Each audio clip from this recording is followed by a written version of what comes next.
Hey, what is up? Welcome to this episode of the Entrepreneur to Entrepreneur podcast. As always, I'm your host, Brian Lofrumento, and today we are joined by a fellow first-generation American entrepreneur. It's what him and I were joking about off the air, and we feel like it's such an important part of the mindset, the attitude that we bring to starting our businesses. And him in particular, he has such an extensive set of skills, both from a practitioner side, as well as from a business and entrepreneurial side, as well as all the mindset stuff that comes with all of that, the discipline that goes behind it, the consistency, the commitment. Let me tell you about today's guest. His name is Eder Garavito. He's an assistant professor at the College of St. Mary's Doctor of Physical Therapy program. His responsibilities encompass instructing and organizing coursework focused on managing patients with cardiovascular and pulmonary conditions, which is far outside of my pay grade. It means that Eder knows things far beyond what we have all practiced medically for, but I think it contributes and it makes his entrepreneurial story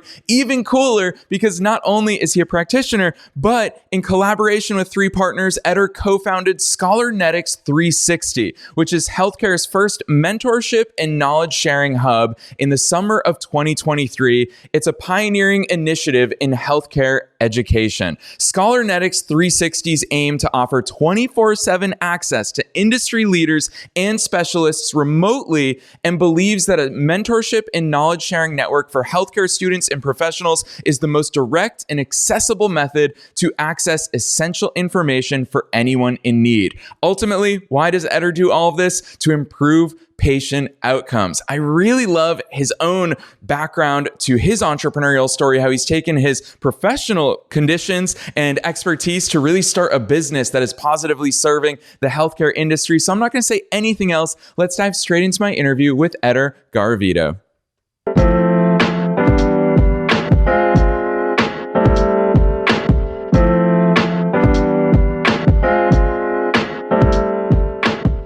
All right, Eder, I'm so excited that you're here with us today. Welcome to the Entrepreneur to Entrepreneur podcast.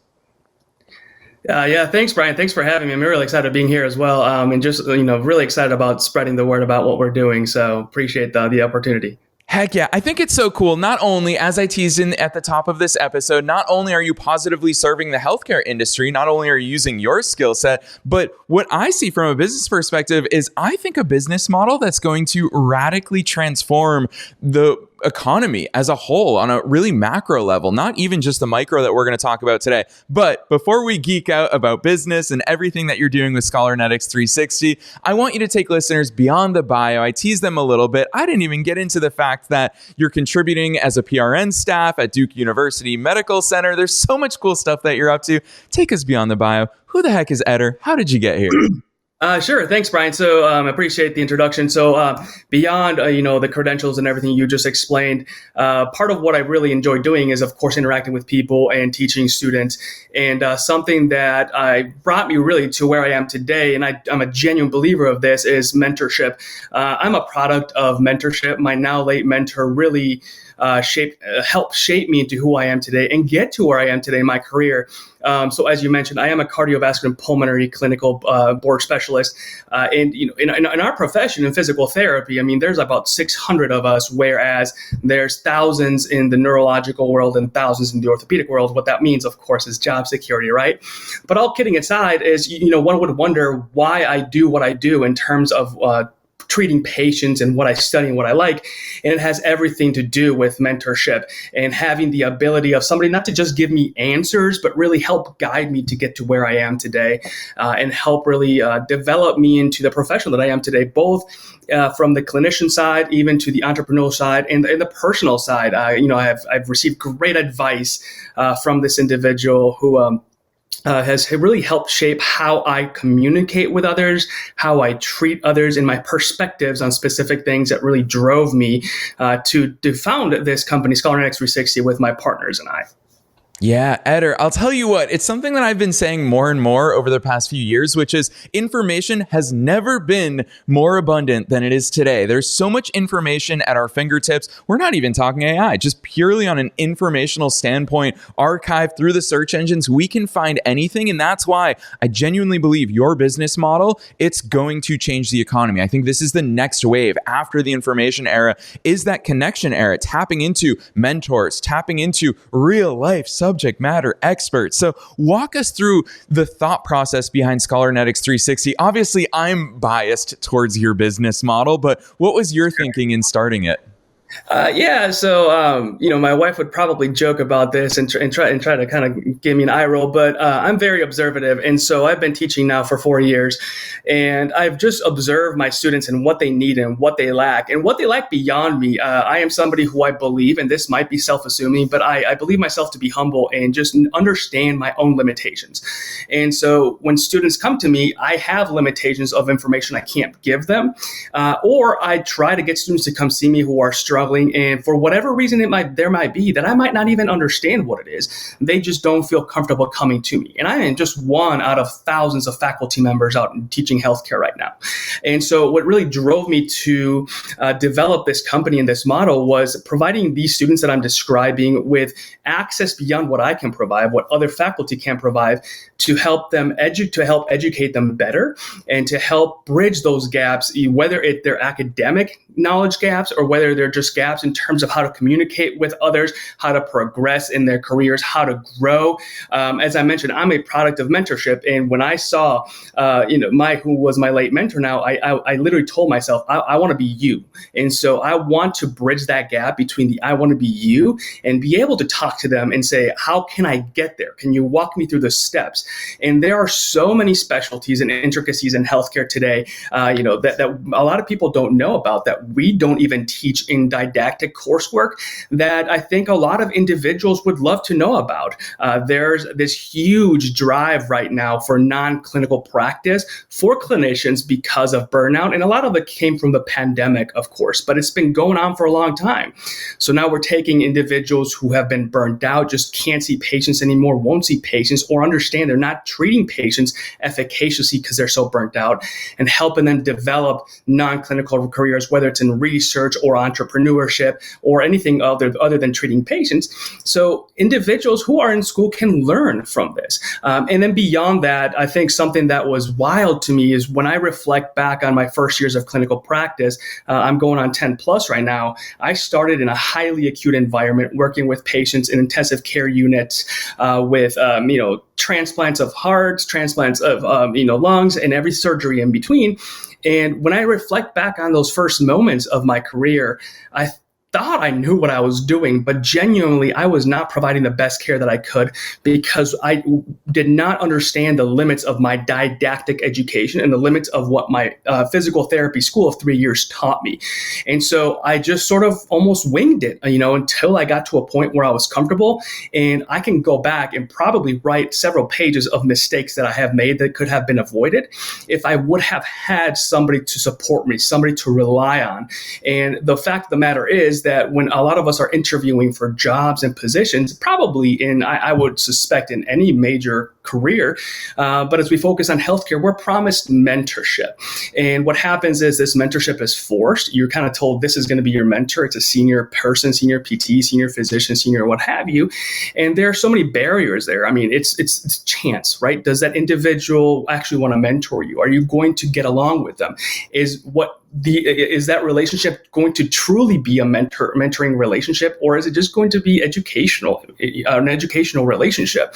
So really what we wanted to develop is helping individuals that are in their didactic coursework students bridge those gaps and have 24/7 access to leaders and specialists in their field that they probably would never, ever have the opportunity to chat with or cross paths with. And then, of course, for new providers and clinicians, and heck, even seasoned clinicians who find themselves themselves in sort of ruts of knowledge or find themselves working in knowledge deserts, the opportunity to connect with a nationwide community of leaders and experts in their field for mentorship, for support, for sharing knowledge in order to, of course, drive patient outcomes and improve how we treat patients. Because I don't think we have enough time today to discuss how healthcare is just really broken in so many capacities. And so we were just really trying to fix that and provide access to individuals. Yeah, Eder, gosh, do I love that overview. I love the way that you articulate these things, especially because I love that phrasing that you always choose, where you say that you are a product of mentorship. It's something that I can so deeply relate to on both sides of the coin. Is I've seen how much mentorship for both the mentees and the mentors, it really benefits. I think that's something that's underrated, is how much it benefits both parties. And I'm of the firm belief that the questions that we ask in life will dictate the quality of the answers. If you ask good questions, you're going to get good answers. And with that in mind, I always wonder, especially because I talk to so many newer entrepreneurs in my line of work, of course, shout out to all of you entrepreneurs that are so near and dear to my heart. When I talk to people, I always think, gosh, that's not even the right question to ask. Like, we could talk about that, but I promise you it doesn't actually matter. And that's where mentorship comes on. Having gone through those experiences to say, wait, it's actually just a misdirection. Let's talk about this instead. This is what actually matters. How do we get the most out of mentorship? As someone who's gone through it, as someone who's building a business to lift others and elevate others through the art and science of mentorship, what's the best way to maximize the gains from mentorship? Sure. So, you bring up a really good point. I think one of the biggest misconceptions is that individuals who educate others or provide them with information and find themselves in positions where they are disseminating a lot of information to individuals away from an academic environment, believe that they're mentoring others. And what we're really trying to challenge here is the fact that there has to be a distinct difference between an educational relationship, whether it's in a lecture hall or a one-to-one, and a mentoring relationship, correct? So what's the traditional questions that students ask? Like, this might be a dumb question, right? And we say there's no such thing as a dumb question. Ask me. That's an educational and relationship. Whereas if somebody asks me, like, this might be a dumb question, they can ask me that question and I guide them to help them rephrase that question, to try to really critically think and sort of find their own professional identity in what they're trying to ask in order to reach the outcome of that question, right? So mentoring isn't about actually molding individuals to be like us, right? I don't mentor others so that they can be like me, but I help guide them through critical thinking and motivational interviewing so that they can reach their own clinical judgment. And I say clinical, of course, because we're talking about healthcare, but it speaks to the entire mentorship experience and relationships. You guide individuals with motivational interviewing. You help them develop their own answers. And of course, you provide them with resources. Now, if they're completely stuck, there's nothing wrong with providing answers. But mentorship isn't just, I have a lot of titles. I have a lot of initials behind my name. I have a lot of experience in the field. So therefore, I'm going to teach you things. That's just education. And there's nothing wrong with that in particular. But when it comes to mentorship and helping others grow professionally, grow academically, grow as individuals, it is a completely different concept that we're really trying to challenge within our platform, so that when we have our mentors that are going to be highly vetted, that are going to come on our platform, meaning not everybody that applies is going to be able to just come on board.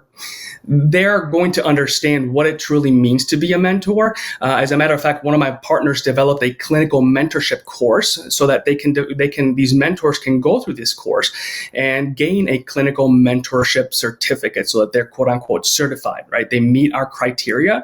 So therefore, when our users log on, we're providing them with our promise of elite experts in their field. And the biggest thing that we're looking for here, is quality mentorship, right? And mentorship relationships beyond just educational, because educational, they have their faculty, they have the internet, they have Google, right? With mentorship, I can help guide you in those directions, provide you with more resources. If you've been using those resources I just mentioned, let me help get you to the best answer and let me help guide you to understand what your best resources are out there. Yeah, Eder, I'm so glad that you showed us that distinction between education versus a real, you call it mentorship relationship. And I love that that's how intimately you view that role, because it is really important. And hearing that you guys have even thought about how do we create better mentors, I think it's so important. I'm going to use an analogy from sports as a big soccer fan. We often see that not the best players don't become the best managers. The skill sets of being a great manager are drastically different, or coach are drastically different than being a good player. So hearing the fact that you are building strong mentors in addition to a strong mentorship network to be accessible to students, for example, I think that's really powerful. But I think it also highlights the fact that it does take two to tango. Obviously, there are two people involved in this. You've got the mentor and the mentee. With that in mind, from a business perspective, I think it's fascinating thinking about Scholarnetics 360, your actual growth plan. I mean, because you really do need both sides of the table to be growing at the same time. Talk to us about how you're navigating that world of reaching the students, reaching the clinicians, building up that knowledge network so that it all actually functions. Thanks for asking that. So, part of this, full disclaimer for all your listeners, this is my first entrepreneurial endeavor. And so part of what I've been really doing and focusing on is making sure that I truly understand the sort of persona of what my mentors are and what my students are, and of course, what my clinicians are. And from there, developed all these pain points for them. What are their wants? What are their needs? What would they need right now? We did an extensive market research, and I hate to tell all your users this and listeners, but the vast majority, and by vast I mean 78 or 80%, if I remember correctly, of healthcare students are using YouTube to learn. Meaning they're learning how to perform skills in whatever capacity from YouTube beyond just their faculty, their textbooks, and everything. So what we've done is then taken all of those pain points, as I've mentioned, and we started reaching out to all our users from different perspectives, LinkedIn, Facebook, Instagram, sending newsletters. And just what we're really doing is sending the message, not that, hey, we're here, Scholarnetics 360 is here, come buy our product, come what have you. We're not in it for the money. It's more of, we want to fix these things, and we want to fix healthcare because these are the individuals that are going to be essentially putting their hands on you and I and our family members, right? So what we do is send out messages that really just help them and understand why mentorship is important. Why do you need a mentor? Something I've heard a lot from students that are busy studying is, I don't have time for mentorship. Well, you mentioned this sort of two-way street, and you're right. The mentee should be mostly in the driver's seat. And mentorship is all about what the mentee needs. It isn't, we're going to meet 5 times a week for 30 minutes. It can be 1 time a month. It can be 2 times a week. It can be whatever the mentee needs based on the mentorship relationship they develop. So that's the message we're trying to send. It isn't so much, you don't have time. It's, why do you need this? How can you implement this into your day-to-day activities? And for our clinicians, hey, you're a new grad. You might think you know what you're doing, but let me tell you about errors we've made and how we can help you overcome them by just having support, a support system. We need to get rid of this sort of stigma that clinicians, whether they've been working for 1 day or 20 years, don't need further mentorship. We all make mistakes, right? And if I could have a support system that is unbiased, meaning that the individual who is my mentor does not have any skin in the game, in the fact of they can't fail me in a course, they can't fire me from my job. So leaders that are in a specific environment, bosses or faculty, should not be mentors. So that's the message we're trying to send. This unbiased mentorship, where it's a relationship where it's safe. The individual holds no skin in the game. They're unbiased, and they're just there for you and support you based on the individualized needs, right? The mentee's in the driver's seat. So it isn't like we're trying to sell something. We're just putting the message out there of, look, we know this exists. And if you're interested, hear our message.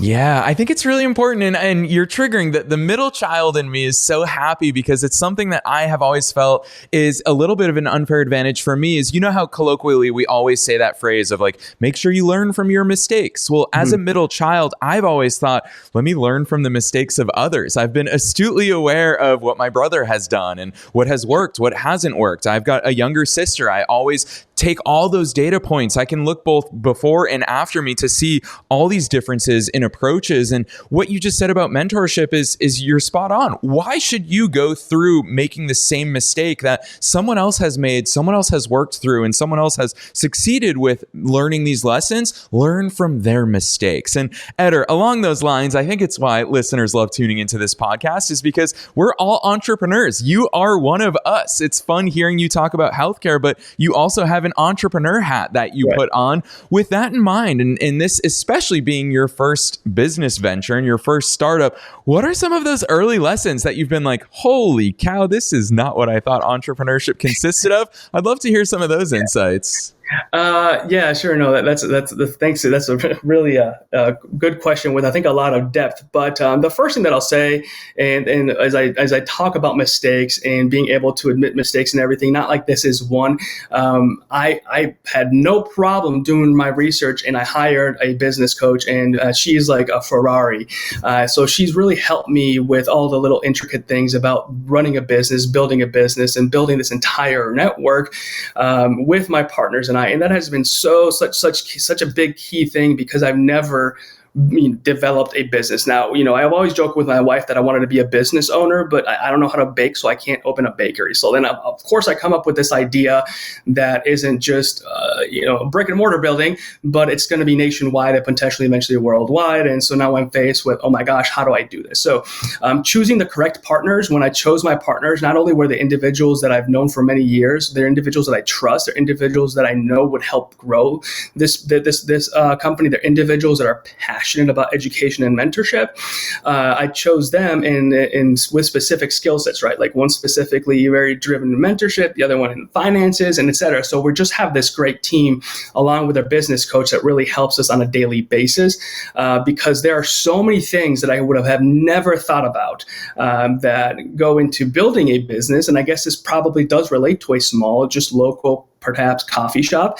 But just having these resources, I think, is huge, and being humble enough and vulnerable to say, look, I can't do this on my own. I need help. I need help from somebody who knows what they're doing. And we started in May. It is now January. And, we're just light years ahead of where we probably should be if I didn't have this coach really helping us build this entire, concept. But the last thing I'll say is, I thought it was going to be easy, and it's not, but it's been such an incredible experience, and I've learned so much.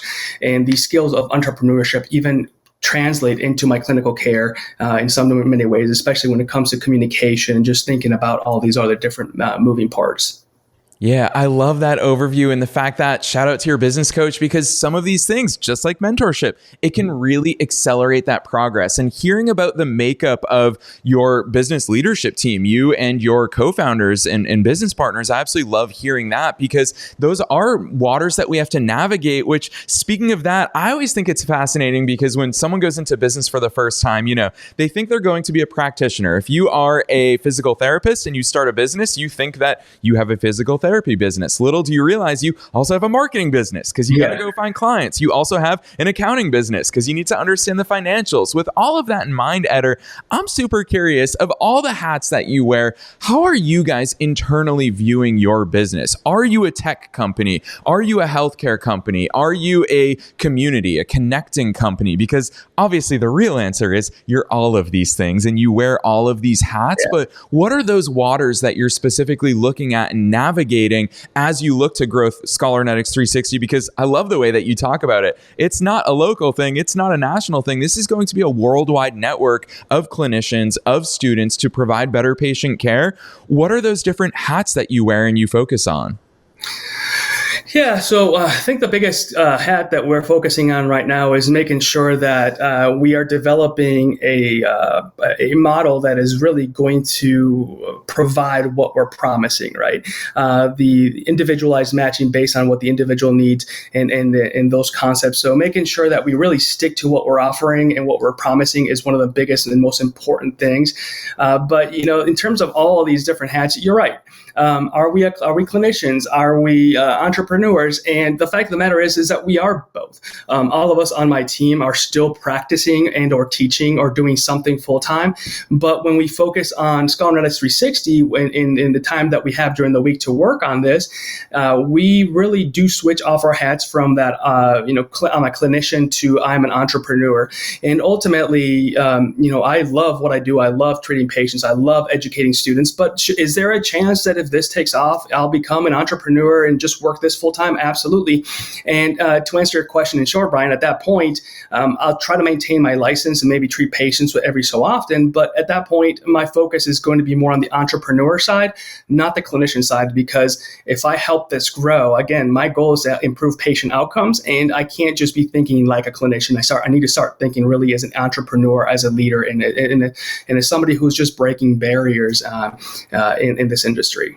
Yeah, Eder, I'm going to piggyback on that. I've never asked a guest this question, but I'm just thinking about our off-air conversation and even our on-air conversation. We've talked about unfair advantages in life. And one of the unfair advantages that you and I share is obviously we come from immigrant families. That's part of our DNA. I've already said here on the air spontaneously, like, I'm a middle child. That's part of my unfair advantage in life. Part of me wants to ask you this: of you are a clinician, you treat patients, like that's something that you have done by trade. You're also an assistant professor at a college. There's so many different life experiences that you've had before beginning as an entrepreneur. Talk to us about some of those unfair advantages that they've given you, because I think that that's super unique. The clinician to entrepreneurial route, sure. You're bringing fresh things to the table that I certainly couldn't have because I was never a clinician. Talk to us about some of those insights. Yeah, so I think the first unfair advantage is that I am also a middle child, Brian. So, I observe my family and my brothers in the same capacity. But all of these experiences that you mentioned, I've treated patients for 10 years, even though for the last 4 years has been less and less as I've taught more. So being able to treat patients and seeing others how they treat patients, and I mean that in the healthcare kind of capacity, reflecting on my mistakes, reflecting on the mistakes of others, reflecting on really kind of how, I'm not even going to go into the details of this, how I perceive our healthcare system is not up to par, let's just say. And when you have these giant institutions that are just so world renowned, and when you're working inside of them, you realize how broken they are. There's a really great quote that one of my colleagues told me by William Edwards Deming, that a bad system will beat a good person every single time, right? So we can start fixing some of these issues. Perhaps these systems won't be so broken. So observing all those things and taking them in has really provided me with this unfair advantage. Now, on the teaching side, what's really helped me is how to communicate with students, and then figuring out one of my limitations. And I'm plenty experienced to teach, but what happens also is that a lot of educators in healthcare don't have formal education on how to teach. I'm finishing up a Ph.D. in teaching and education because I didn't know what I was doing. And believe it or not, I went from one day treating patients full time to the next being teaching full time without any actual specific mentorship. So I had to figure out what I was doing. So while doing all these things and having my students and seeing what they need and what they need beyond what I can provide, and providing them with resources, whether it's my colleagues or other people I know or other types of resources, has given me an unfair advantage as well.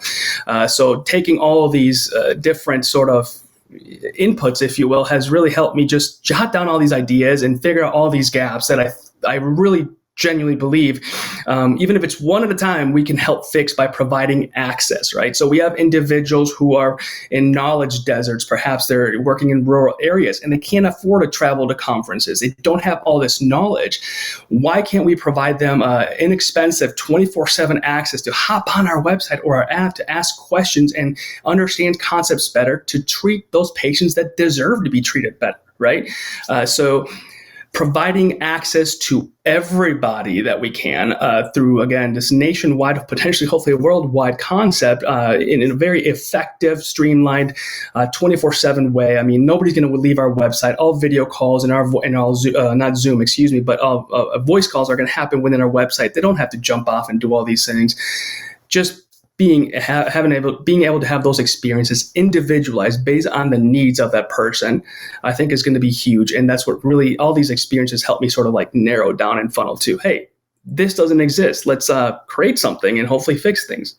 Yeah, Eder, gosh, no wonder why we connected so quickly once you got on our video room today. We've got all these things in common, and I love hearing these visionary plans from you because I know personally, you say it's your first entrepreneurial endeavor, but I can already tell, obviously you're a smart cookie, but your learning is going to be so accelerated because of how seriously you take learning. You proactively invest in your learning, in your education. And with that in mind, when I come across visionaries, I always love tapping into the way that you view growth, because I think that it obviously is, I think that we all benefit from and thinking, is that you're taking it one step at a time, and you're also viewing those expansion plans, and you're viewing the bigger version, the future version of Scholarnetics 360. With that in mind, how are you managing those growth thoughts? Are you looking 5 years into the future, 10 years into the future? Are you in the day-to-day focused on, hey, how do we move this thing forward from today to tomorrow? Where does your mind go? Because I know, again, with the power of and thinking, it goes in all the places, but how are you making sense of all of that in your early entrepreneurial mind? Yeah. So as I mentioned earlier, I don't own a bakery, Brian. So, this kind of went from being one idea to now has a potential of growth. And I say potential because it's only the potential that we see. But one of my partners very clearly outlined early in the time, she said, I think we have to get ready for growth because this is going to blow up beyond what we can probably handle. So to answer your question is, first, two of my partners, well, myself and one of my partners were physical therapists. Another one of my partners, she's a physical therapist and occupational therapist, so she's a unicorn. And then my fourth partner is a physician, so we kind of have a little bit of everything. We made the decision based on what we really know the most of is to start with physical therapy first, right? That's what we're targeting. That's who we're going to open the doors to after our beta launch. And all while we're doing that, we're going to start doing our market research for the next nursing, market research for the next physician assistants, speech language pathology, veterinarians, dentistry, physicians. So one little bit at a time. And as long as we have enough volume, specifically of mentors to be able to, mentor our population of users, that's kind of how we're going to handle growth by having specific metrics. But as we grow, we're going to hire people and we're going to have people that are going to be helping us. And the beauty of what we're doing is that because it is virtual, we can have people from all over the country, potentially all over the world, help us grow this 24 hours a day. But it's just going to take a little bit of a big strategy, if you will. But we're really looking at just kind of making sure we keep specific metrics and we have specific goals of when we're going to hire more people to help us out with specific things. Yeah, Eder, I really appreciate those insights. I'm so glad that I asked because listeners, do you hear that strategic thinking from Eder right here in front of us, how they're starting out with physical therapy? Why? Because that's a field that Eder and his founders and his partners know very well, and they're starting with that so that they can get that formula right and then expand. It's something that we heard in Wednesday's episode from Jean Dumari when she talked about her and her husband as they launch Bon Voyage Global, is that they are starting with the French market. Why? Because her business partner and husband is from France. So I think it's a really important and really smart strategy, Eder, that you're sharing with us right here. And I think that it's an important lesson for all entrepreneurs and especially all the entrepreneurs out there, which is if you've got global ambitions, if you want to radically transform a marketplace, you don't have to do that from day one. Get it right from day one. That's the most important part. So I love hearing that. Gosh, Eder, I knew that we'd run out of time here today. I knew that we'd get into so many amazing things. And you're right. I'm sure that we could do 8 whole episodes of your thoughts on healthcare and how you all are going to transform it and improve patient outcomes. And I'm so excited for all of that. We're for sure going to be able to collaborate further along in 2024. But with all of that in mind, all these things that we talked about, what's the one takeaway that you hope listeners get from today's episode? They've heard your perspective as a clinician, as an entrepreneur, as someone who is growing Scholarnetics 360 to become that global force, starting in the right way with physical therapy. What's that one takeaway that you hope every entrepreneur, and yes, all the entrepreneurs out there, walk away from this with? Yeah, I'm happy to collaborate. Get a hold of me as much as we want. We can talk about this for hours, Brian. So part of what I really want to make sure that you understand, and this translates, I hope this translates to any entrepreneur out there, is understanding the limitations of what is occurring in terms of the market that you're looking at, right? For example, mine is education, and I'm an educator, a full-time educator. I don't want to not be an educator, but at the same time, what I did is I just sat down and I realized my goodness, like there are so many limitations to just didactic education, meaning we have to start acknowledging that the brick and mortar or hybrid, whatever it is, education for our clinicians, whether it's in healthcare, whether it's physical therapy, nursing, or whatever, has limitations.